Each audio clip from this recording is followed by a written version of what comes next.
Hi, Ashley. Hi, Diana. Thank you for joining today. So we're going to get started in a few minutes. There's only a few people who are in the Zoom call right now, which is totally fine. It'll just be a little bit more intimate of a session. If you'd like, you can ask as many questions as you want or get clarification on anything. But yeah, hi. Thank you guys for joining. If you wanna, you can turn on your cameras if you want, no pressure. And throughout uh, the presentation or the workshop, if you want to come off mute and ask questions, that's totally fine too. But you can also just share your thoughts in the chat or questions. I might just be asking you to critique a few resumes here and there. So your input would be really appreciated.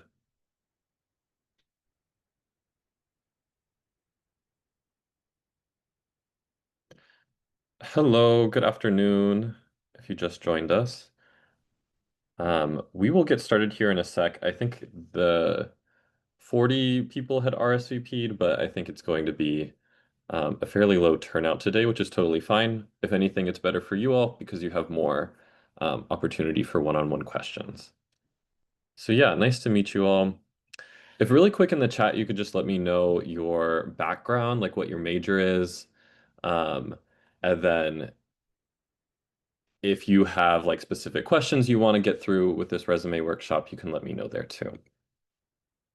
But yeah, your background, maybe your current academic year would be helpful, just so I have an idea of who's in the room with us and sort of like what kind of feedback I can focus on. Hi, Beth. Thanks for joining us. Oh, hi, thanks for letting me listen in. Of course, yeah. And Beth, if you have any like feedback that you'd like to share too at any point, you can feel free to chime in. I think it's going to be a fairly small room today, which is totally fine. But um, yeah, all the feedback is welcome from anyone. So thank you, Widad. Biology, a junior pre-med. That's great. Oh yeah, we have a few more people joining us. Awesome. So yeah, for anyone who may be just joining us, we're going to get started here in a minute or two. If you want to share in the chat your background, so if you have a major or if there's a specific industry that you're working in, and then either your academic year or how far out you've been from college. Awesome. So radiology, thank you, Diana. Biology, and you just graduated, that's great.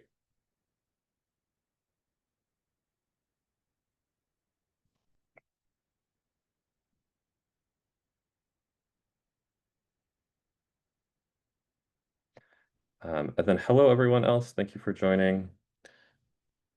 Hi, Elizabeth. So we have biotech master student. That's awesome. Khan just graduated in May in biology.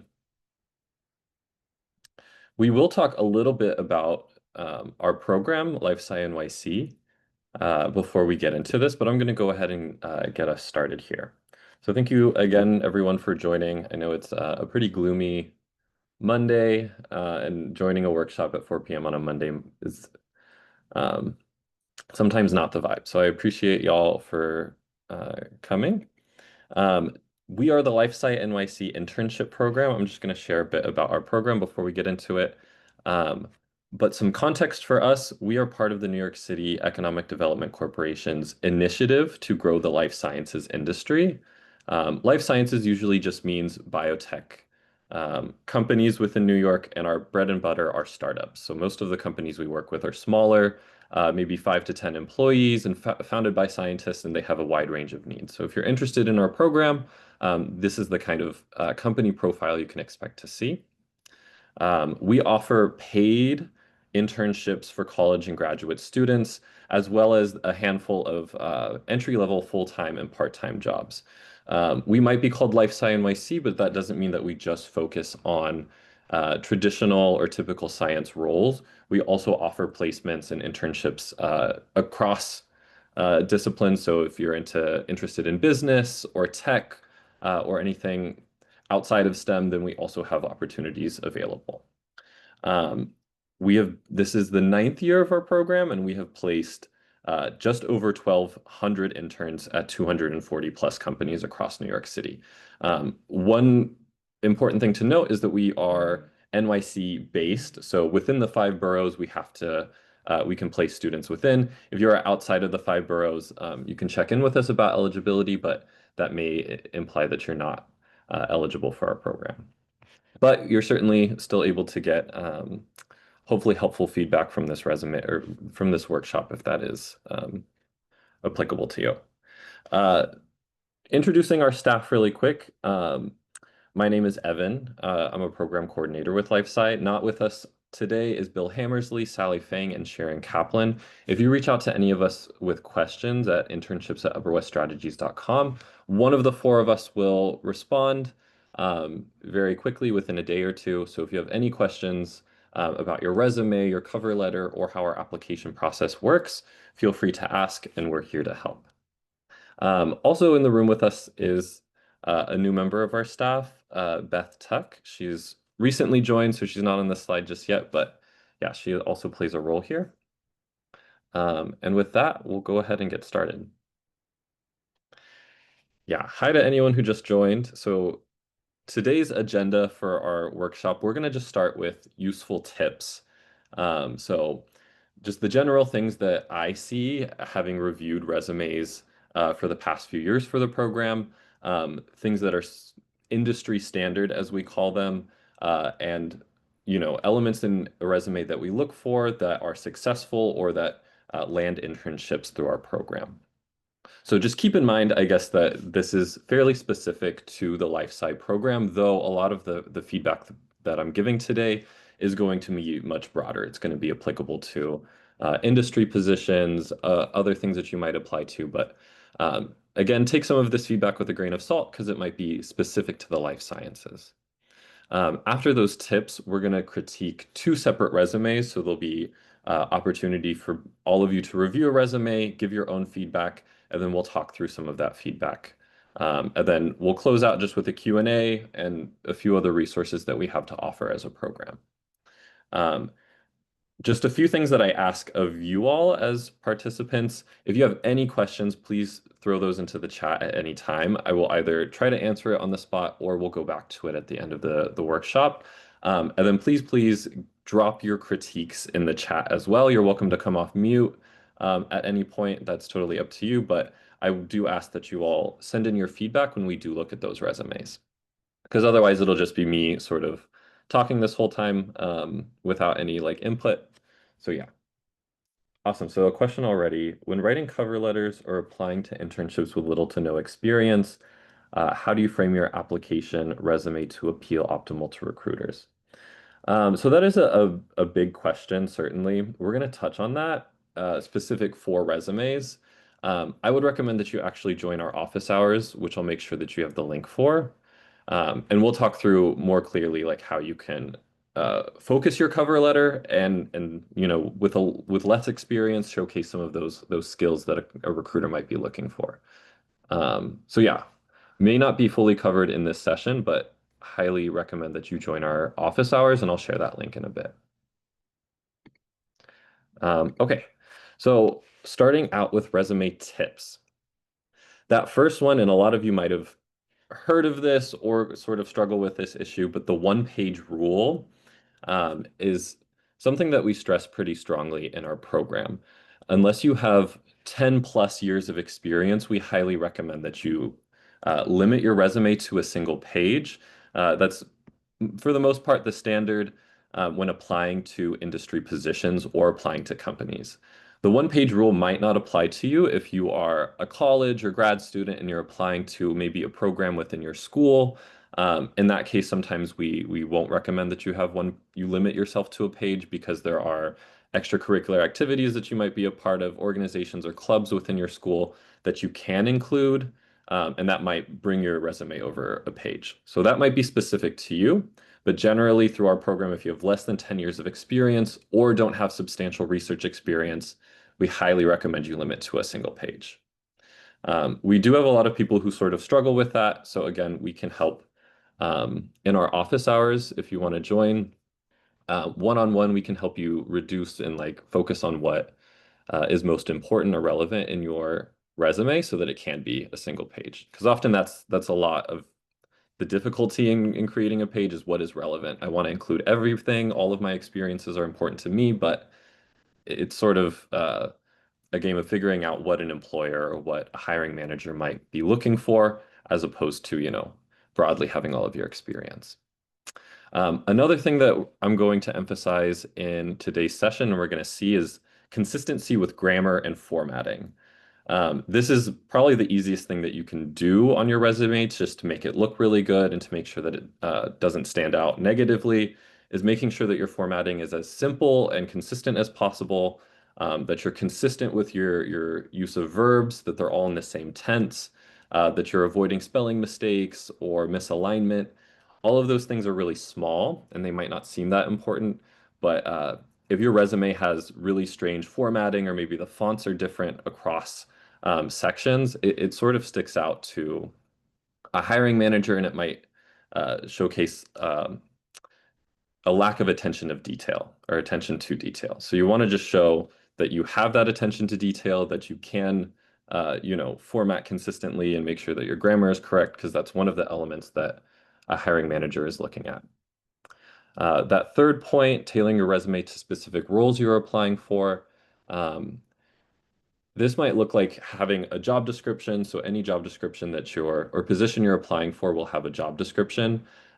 If there is a specific type of role you're looking for, it can be very helpful to use that job description and try to use as much of the language as possible within that job description in your own resume or your cover letter. Sometimes that's not possible, and sometimes people sort of force in a lot of that language. I don't recommend doing that, but if you can use as many keywords as possible from a job description and incorporate that into your resume, then that is a great way just to pass maybe a first screen even. A lot of companies are using AI or ATSs to screen out applicants automatically without someone having viewed it in the first place. So it might just be helpful to use that job description to get past that first screen. And we can talk a little bit more about that. Maybe to answer a question that was brought up in the chat already, if you don't have much experience, there are other elements that you can include. So if you don't have much work experience or maybe direct research experience or things like that, you can include a project section, for instance. You can include a separate research projects section that might not be exactly work experience, but it is still a way to showcase specific skills that a company or a hiring manager might be looking for.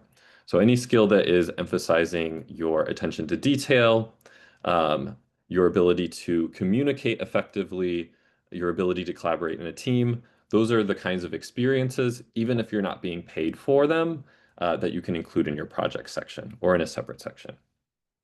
People will often include maybe independent research projects that they started themselves. They'll include large group projects that they've had uh, in undergrad or in grad school, or researcher projects that they were assigned just themselves, maybe not in a group setting by a professor. Those are all things that you can include in lieu of experience. And if you have a question, maybe you're thinking about an experience you have and you're wondering if that is good to include in your resume, you can type that in the chat and we can weigh in. But yeah, there's plenty of opportunities. A lot of people will undersell their skills or sort of not think that they have enough experience when in fact they do. There's a lot to show there. We'll talk a little bit more about point 5, but in any of your bullet points on your resume, we recommend that you showcase 3 main things: what you did, how you did it, and then what it was worth. So what was a very specific responsibility or duty that you had in a role? How were you implementing that on a day-to-day basis? And then the why or the what it was worth is sort of what was the outcome? Were you able to improve a process? Were you able to successfully complete a project? Things like that. You want to showcase what you actually got out of that experience or what you were successful at.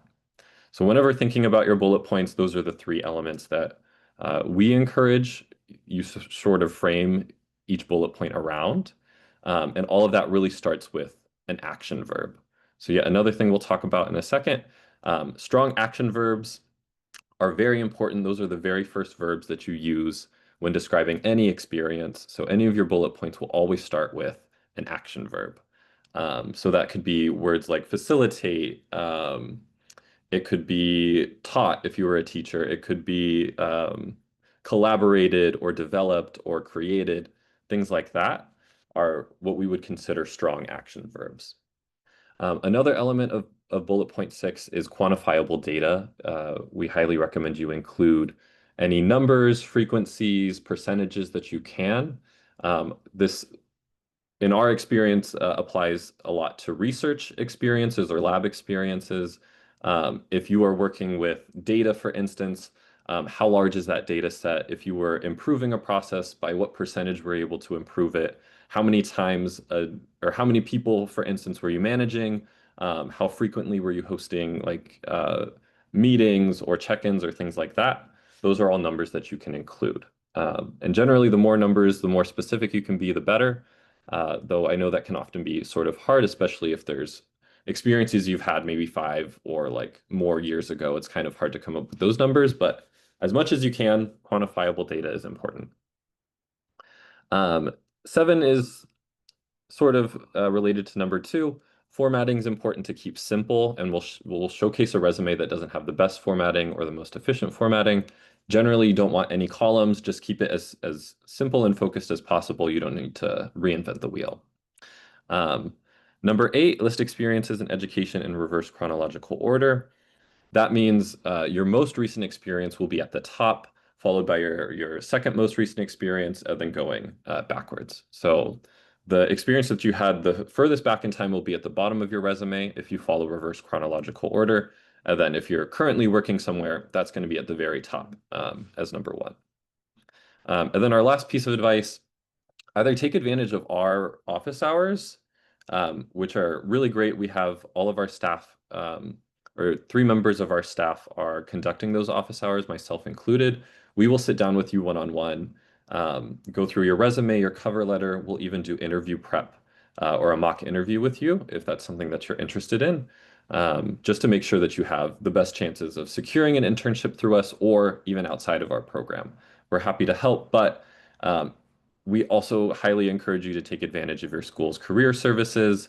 Um, they also offer very similar resources usually, and can maybe provide more specific feedback for applying to positions in your school or applying to programs that might be a little bit more specific and not within our area of expertise. So yeah, with that, we're going to go to the resume critique section. With each resume, I'll give us about 3 to 5 minutes. I would just ask that everyone in the Zoom room provide some feedback, either something that you think the resume has done well or the person has done well in the resume, and something that could be improved. So keeping these resume tips in mind, we're going to move on to that section. Keeping in mind also that these are real resumes that we've received through our program. One of these resumes was someone who was actually placed in an internship, and another was someone who made it fairly long into or fairly far into the process, but didn't secure an internship that year. So yeah, this might be a little hard to read. Let me know if it's like impossible to read, but I will give us about 3 minutes. And if you can just type in the chat something that you think this person has done well or something that they could improve relating to the tips that we just gave. You're also free to give both, but I'll stop talking so we can get that feedback in.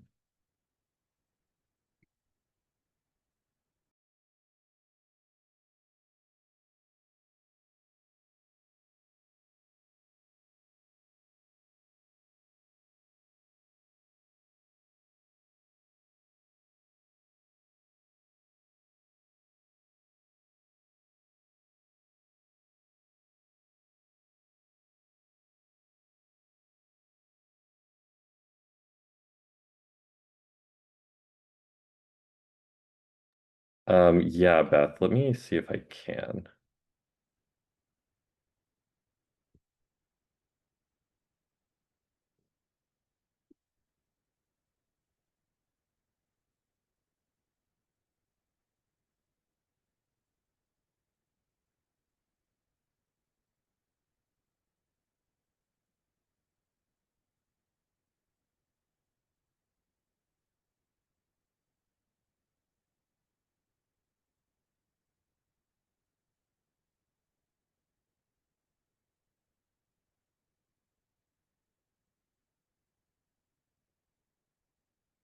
Ironically, I don't think Zoom has a zoom in function here, but I can try to expand on the actual presentation.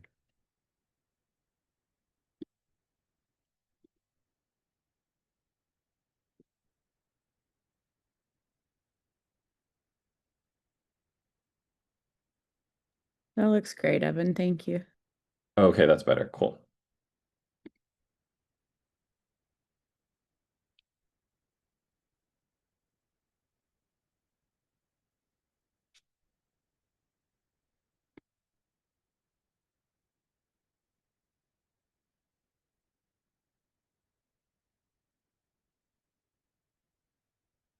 Thank you, Emily and Badu. Yeah, if you're struggling with coming up with any feedback, you can also share what you think, um, or questions you might have, or things that they might have done well, but could maybe use a little bit more improvement on. Really anything.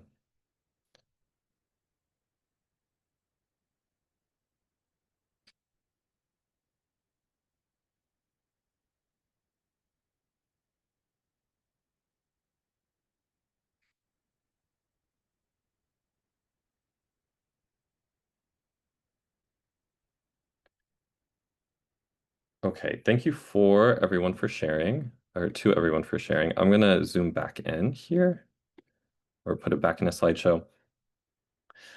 Yeah, so that first point that I think Emily made, the alignments of the date are not in the same format. I completely agree. That was sort of the first thing I was looking at when I first saw this resume. Before I even jump into the content, what really just sticks out to a reader is that formatting. So you can kind of see that, and I apologize if it's too small, but like Emily had said, the dates are misaligned. It seems like this person maybe manually inputted or manually aligned those dates, and it might have gotten messed up. But it kind of like sticks out to me a lot because the alignment is really off. And in a lot of cases, the chronology of their experiences is also out of order. So if anyone put that ex or that feedback in there, you can notice that this person has a current position at an after-school mentorship program, but right beneath that, they put their global citizenship seminar, which is in 2023 when it seems like they're currently working at other places as well. So all those places that are present, I would encourage them to push those up. A lot of people struggle with the fact that maybe some experiences is more relevant, but they've had it further in the past. So they'd want to include it at the top, but we still highly recommend that it goes in reverse chronological order. So there are a few formatting issues here, primarily with those dates that would stick out, and that's something really easy that you know formatting your own resume can make sure you have effectively there. Other things that we see in terms of formatting that are very common mistakes or very common issues are that the fonts will be different within sections. It's totally okay to have like your titles being much larger font or your subsections being a larger font than like the actual bullet points. But I've seen in some cases bullet points within the same experience are different fonts or different sizes. So that's just something small that you can really easily make sure you have before you get into the actual content. Um, yeah, just making sure font size, font style, and alignment are all um, checked off before you actually go into anything major. Um, yeah, Beth, you noted something that is also inconsistent within their resume is that they have bullet points for their bottom four experiences and for their activities, but there's no bullet points for the first two experiences. That is, again, something small, but generally speaking, all of your written descriptions of your experiences should be in bullet points and they should start with a verb. Um, in this case, they do start with a verb, but again, the bullet points are really, it looks like it's a narrative or it looks like it's just a blob of text, and that's difficult for the reader to pinpoint. Badu, you said the flow and format of their experience is good. I agree with that, but the formatting of dates can be improved a bit. Yeah, besides the reverse chronological order not being followed here, I do think that they have a solid flow to their resume. Obviously, you have your name at the top, you have your contact information and your location. Um, Language and skills might go at the bottom, but it's okay to include them at the top. Some people will do that. They have a large experience section, which should be the bulk of your resume. And then their activity section on the bottom is a little smaller, but showcases some of their extracurriculars. One thing that I'm not noticing here that's really important is an education section.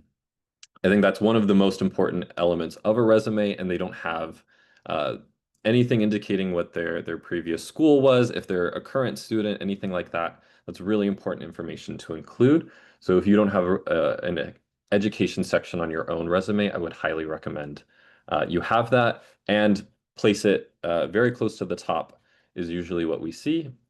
Sometimes people who are further along in their career will put the education section on the bottom. That's totally fine, but for the most part, your education section will be either at the very top or right below a skills section. Other things people are commenting, the format is easy to follow. The bullet points can be more detailed. I would definitely um, second that con. And then their focus on what they achieved rather than just responsibilities from the job description. Yeah. So great point. I do agree that uh, their bullet points are effective in one part of that three that we had mentioned. So generally, you want your bullet points to say what you did, how you did it, and what it was worth or what you sort of accomplished. And right now, I think they maybe achieve the first 2 points in a lot of these. So for their STEM research position, they say microbiology lab research on water quality. Um, that actually isn't really covering any of those three, but some of their other bullet points are a little stronger. Mentoring and real-world learning techniques, that's maybe getting at one of the 3 points, but they could describe how were they mentoring, what techniques were they using to mentor, how many people were they mentoring on a day-to-day basis, and did they achieve anything? Were they able to, help their mentees to accomplish a task, or did they get, a percentage of improvement on something? There's a lot of opportunity to include numbers and quantifiable data here that I don't think that they're effectively getting across. So if we're looking past formatting, um, we don't really see responsibilities outlined or what the outcomes of the work are. They might be getting that first part, like what I did, which would be mentoring, preparing, developing, but really describing that in detail would help them to have a more effective resume here. Um, yeah, we had mentioned that there's no information on their education section. Um, but that there's like a lot of content that they have. There's clearly a lot of experience they have. It's just their main focus moving forward, if they were to revise the resume, would be on really elaborating more on those experiences that they already have up here. Let me see if there's any more feedback. Oh yeah, Ashley, so you're touching on a point, the fact that they have lifeguard and swim experience on a resume that is probably dedicated to science. This person was applying to lab and research roles. Um, I would agree that some of the experience or activities that they've included here might not be super relevant, and they might have to, go back and think, what should I cut from this? Even though I know this might showcase some cool skills or some important skills, they have so many experiences here that they really would want to prioritize the ones that are more STEM focused. So I might agree removing their lifeguard experience, but then focusing on some of those activities uh, in more detail. So it seems like a lot of their activities within their school are much more related to the roles that they're applying for. So it would have been nice to see maybe one of those activities in the experience section or described in much more detail rather than a single line. Generally, with an activity section, we recommend not to include it unless you're applying to positions within your school because it really does take up a lot of space. You can see the whole bottom third of their resume is dedicated to this activities section. Some of these might be really great to include. I'm not saying remove all of them, but a lot of them are very focused or specific to their school. So it might mean something to someone within their university who's reading this. Maybe they're applying to like a separate program in their university. But for the sake of our companies or companies outside of academia, a lot of those positions don't really mean much, or they don't show much um, in terms of transferable skills. So we would encourage maybe to remove some of those and use that extra space to really dig into those uh, bullet points and describe in much more detail what your roles were specifically. Weedad, you said it would help if the experience descriptions had some sort of quantifiable information. Great, exactly. I totally agree, Ashley. The bullet points are short. A lot of people will sort of keep their bullet points to a single line. And I think some people have been told, or maybe have it in their head that that is the standard. Um, we usually push back against that. You can have two, even three-lined bullet points. Each bullet point can be 2 to 3 lines, as because it's more important to get really into the meat of that experience or that responsibility, rather than just saying something like, for instance, this person said mentoring and real world learning techniques. That's so short, they can elaborate on that much more, I'm sure, by adding in, how specifically they were mentoring, adding in that quantifiable data or quantitative data if they can, things like that. Ashley, great question. How many bullet points should be for each experience? Does it have to be the same amount for each experience? Um, There's no official standard. 3 to 5 is what we usually see.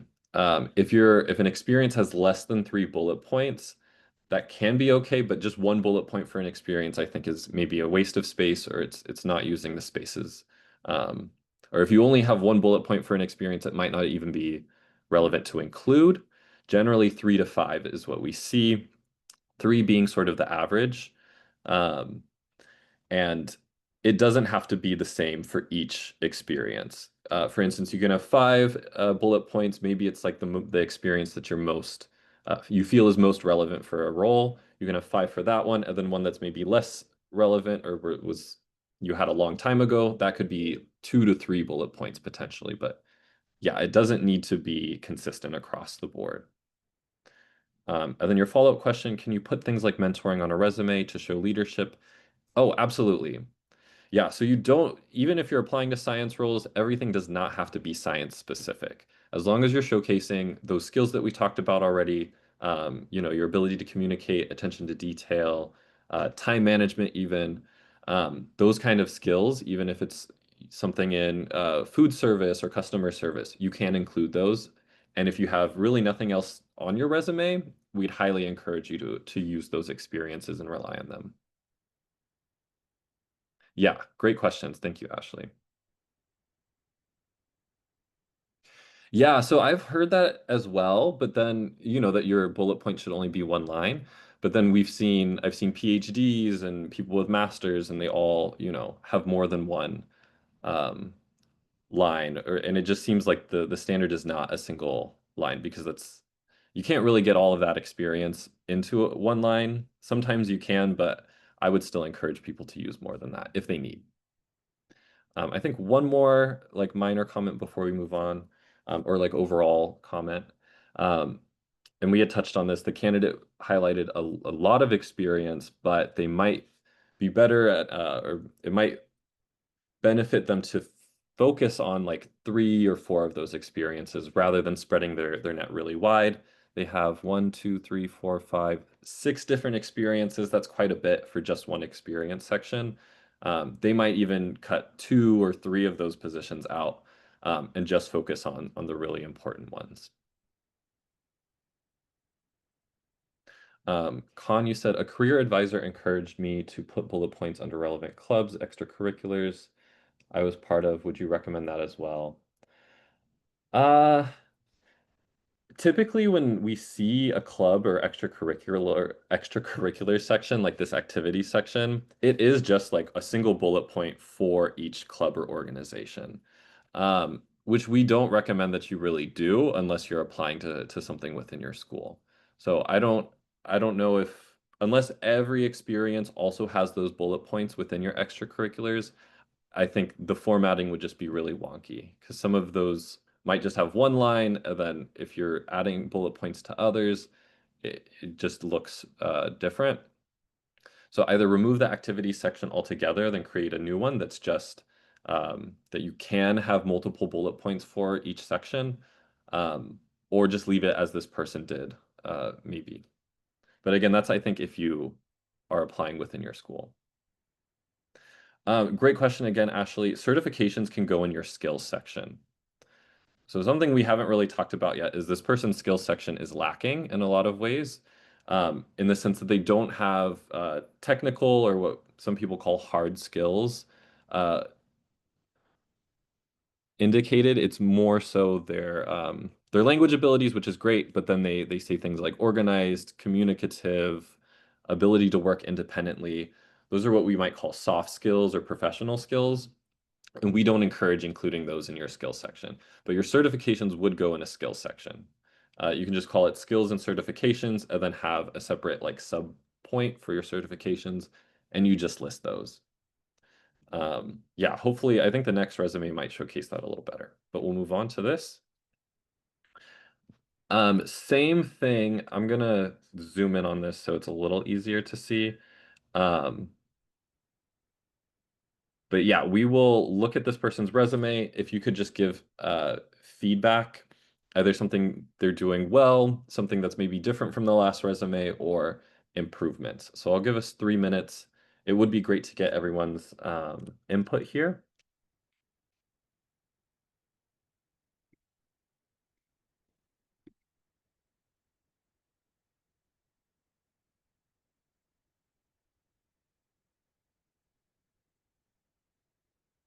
And one thing I forgot to mention, but if you see things redacted, that's just because we're for the sake of anonymity, we're removing any of these people's contact information. But we did ask them before we did a whole workshop around their resumes if they were okay with it.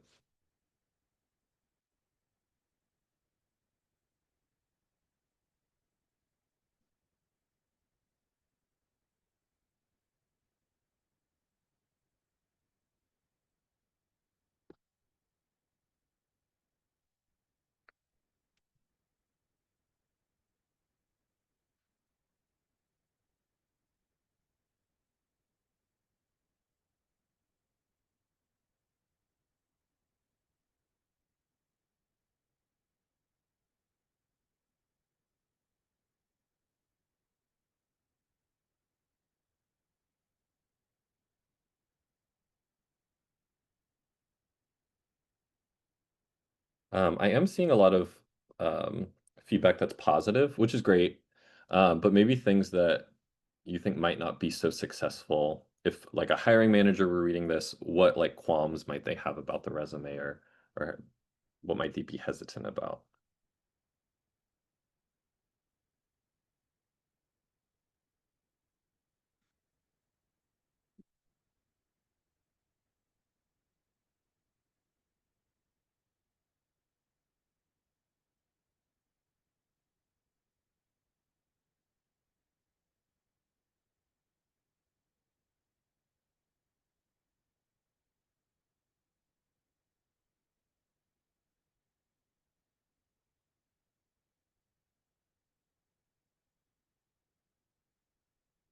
Okay, you can all feel free to continue typing any feedback that you might have, but I'll go through some of the comments already. So Ashley, you said the boxes for formatting might be confusing for ATSs. Also, one sec, I'm gonna put this back in slideshow mode. So yes, that's something that we, I think, in our feedback have as well. We don't encourage columns or boxes in a resume for that point specifically. It's sometimes the ATS will read it wrong or incorrect, or it will have a hard time reading your resume if it has these different boxes and subsections. So we encourage you not to have any boxes or any columns within your resume. Just keep it straightforward, having everything on that like horizontal space rather than making like things vertical. Because you're right, it is difficult for the ATS to read potentially, but also if I'm reading this, it's really condensed. It's really difficult to pick out like important information. I think just visually, it makes it a little less effective as a resume. So again, the format of our last resume is more typical and more standard of what we see, where they don't really have any of those boxes. Con, you said it's very detailed and seems tailored to the position they're applying to. Yeah, I would agree. I think this is a much better example of what we would consider effective bullet points, where it includes that what you did, how you did it, and what the worth was or what you accomplished. I think this person is doing a great job of that.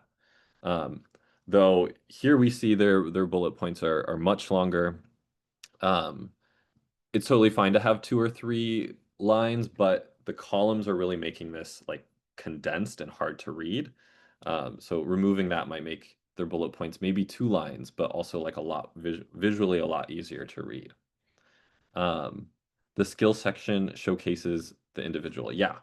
So these skills are actually, for the most part, these are what we would consider technical skills and things we would encourage you to include in a skill section. So if you're looking at that, it is also very condensed. We would recommend you have like bullet points, but also it is so boxed in, it's kind of hard to see what is an actual skill or to read it. But things like PCR, DNA barcoding, um, what else are like, those are fairly strong technical skills. A lot of the other ones actually are just more like subject areas that they're familiar with, like molecular biology. That's not necessarily a skill, but it is, you know, an area of expertise, I'm guessing, or something they're familiar with. I might not encourage having things like that. That might be better included into a relevant coursework section in your education. That's where you would list classes or courses you've taken. But this person has molecular evolution and phylogenetics. That's not necessarily a technical skill, like PCR or pipetting or like gel electrophoresis might be. That's something more suited for a relevant coursework section to show that you have that kind of background knowledge. But yeah, overall, I think their skill section is a lot stronger. They have their languages, they have things like Microsoft Office, which is also important to include in a skill section. But again, a lot of that, those classes they have or areas of expertise might not be well suited in there. Um, moving down, Badu, I agree. Because their formatting is sort of uh, it's unique. I think their dates are not effective here as well. It's usually you will have your experience, so the company that you're working for, the organization you're working for, and then to the right of that, sort of aligned all the way to the right, you'll have the dates that you work there. This person has them like all on the same um, alignment to the far left, but then they're sort of listing them. So one that's not great for space use. Your resume is sort of like New York real estate. It is very precious. So you want to use it to the best of, you want to use it as efficiently as possible. In this case, there is a weird mix of like a lot of empty space in their resume, but a lot of really condensed text that I think these columns are causing like visual misalignments. But also there's no bolding here. I would recommend bolding at least the name of the company that this person has worked at, or at least their position title. And it's all sort of in the same font, so a lot of this is blending together. Yeah, Elizabeth, the education section is in the bottom right, which is not an ideal place to put your education section. You would want to include that at the top. For the most part, there are some cases where you might not, but for the most part, including that at the top is a great like starting point for the resume. Whenever I'm looking at resumes, I'm always wondering first, like, what school did they attend, or like where are they at in their education career? Um, and then, that helps to frame the work experience and skills that they have. Ashley, no GPA isn't a red flag. We actually don't encourage you to have a GPA in your resume because it's completely optional. Some people might encourage you to use your GPA. Usually that's if you're currently in uh, your career as a student. Um, People might encourage you to use your GPA more, but we would say to withhold your GPA or not include it if it is less than maybe a 3.0 0 potentially, but it's really relevant to what your like school has as a GPA. We still don't recommend that you include it. But if it's an impressive one, you know, you want to show it off, you can feel free to, but I don't think it hurts you to not have it. Con, that's a great point. I would agree. Definitely break up those skills into smaller categories. So often what we see is people have lab or research skills and they'll list all of those under like lab instrumentation or something. They might also have computer programs that they're familiar with. So people who have familiarity with like Python or Java or C++, that's a completely different subsection of skills. I agree, split it up. And then this person did include languages as a subsection, and that's something I would include encourage too. So if you in your skills section, you can include languages. Usually you would just include your proficiency. So if this person is fluent in Mandarin, or maybe they were like a native speaker, they could include that in parentheses. If they're maybe reading and writing proficient in Taiwanese, then you would need to include it. I've actually had someone call me out for that. I have reading and writing proficiency in Spanish. And then they asked me many questions in Spanish moving like after they saw that. I did clarify to them and I did put it in my resume, but it's just good because some people might get the wrong idea. They might think that you know, uh, are more proficient in a language than you are, and that's kind of awkward going into an interview if that ends up happening because they might start off by asking a question in a language that you're not fluent in. And Ashley, I would agree. I think for the sake of applying to companies in or like anything in the US, you don't necessarily need to include English. I think it's your resume's in English. That's sort of like is evident in itself that you know you're probably fluent in it. Cool. I think that covers all of the feedback. Thank you all. Um, let's see if we hit everything that we have on the slides. So one thing that we didn't discuss that was sort of like a topic in our last on the last critique is that this person is using 3 bullet points for one of their experiences and only one for like 2 others lower down.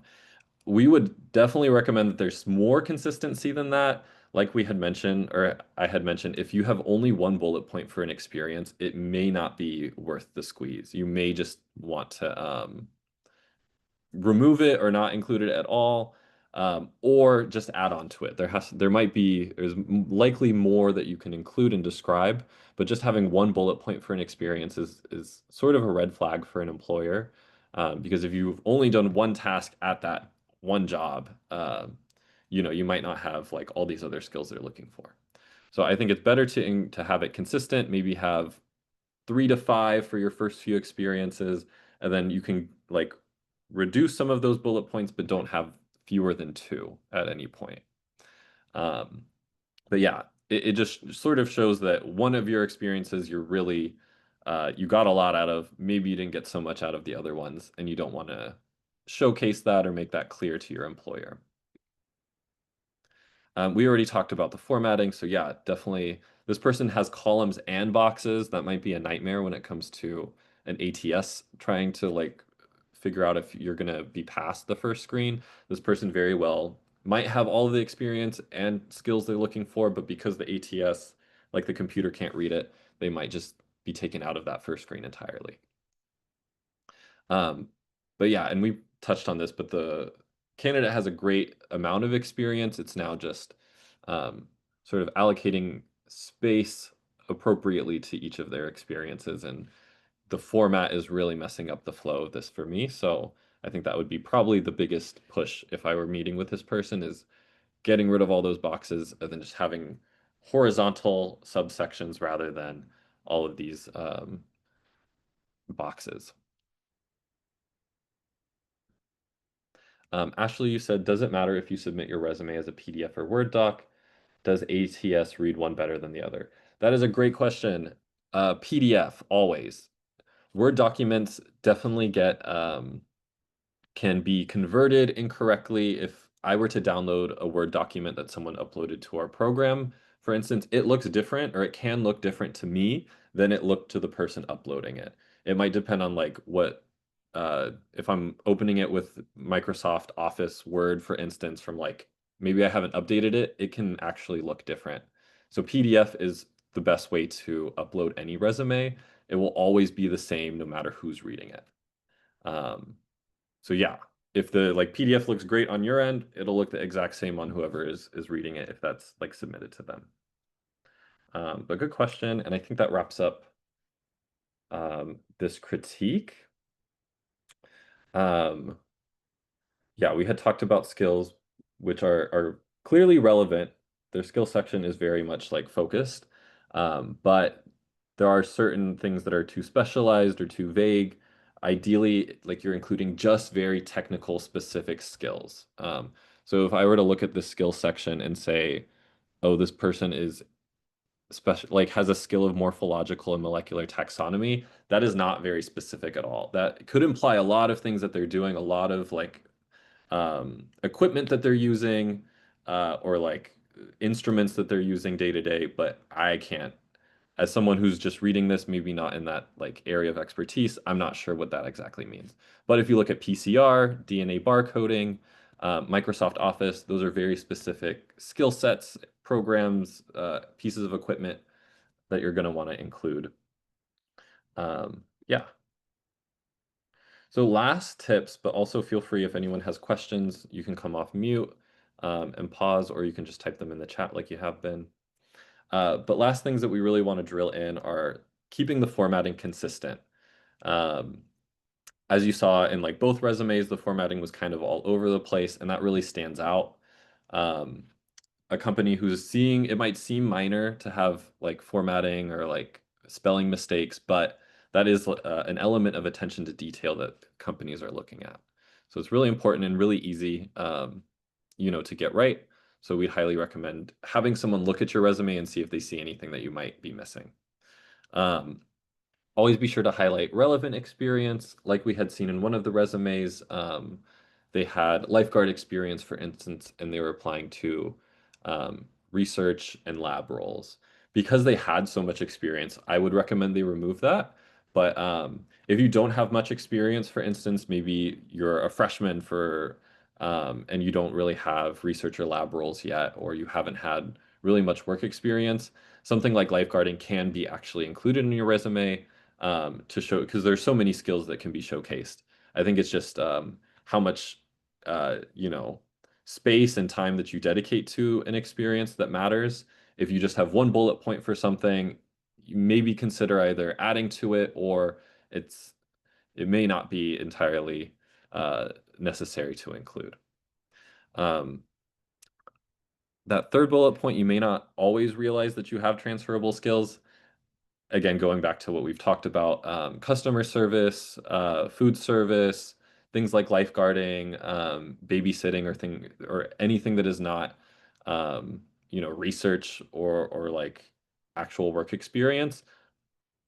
Those are all work experiences, but those are still relevant and they can have transferable skills. So if you feel like, I don't have anything, really think about what kind of experiences you have that showcase all of that that we've talked about. Definitely meet with your career services. I already mentioned this, but have someone read through your resume. A lot of the times you'll look through something 4 or 5 times, and maybe because you wrote it or like you've looked at it too much, certain mistakes aren't apparent to you. So having a friend or someone look at it and having multiple eyes on a resume or a cover letter can really help you to avoid glaring mistakes that might be really obvious to someone else. Because sometimes we'll like, get super fixated on our own work, and then a lot of things will just be in our blind spots. So yeah, definitely emphasize having like multiple people look it over before you submit it. Um, yeah, and then of course this resume or this workshop and presentation will be available to you. Um, this meeting has been recorded, so we'll include that in our follow-up, but you'll all have all of the resources necessary to have an effective resume. And along with these resources, we have resume cheat sheets, cover letter cheat sheets, interview tips, and then a writing professional emails cheat sheet as well. Um, so yeah, if you all have any questions, definitely feel free to type those in the chat. You can also always reach out to us at internships@upperstrategies.com, and we're happy to meet with you in our office hours, which you can see on this slide.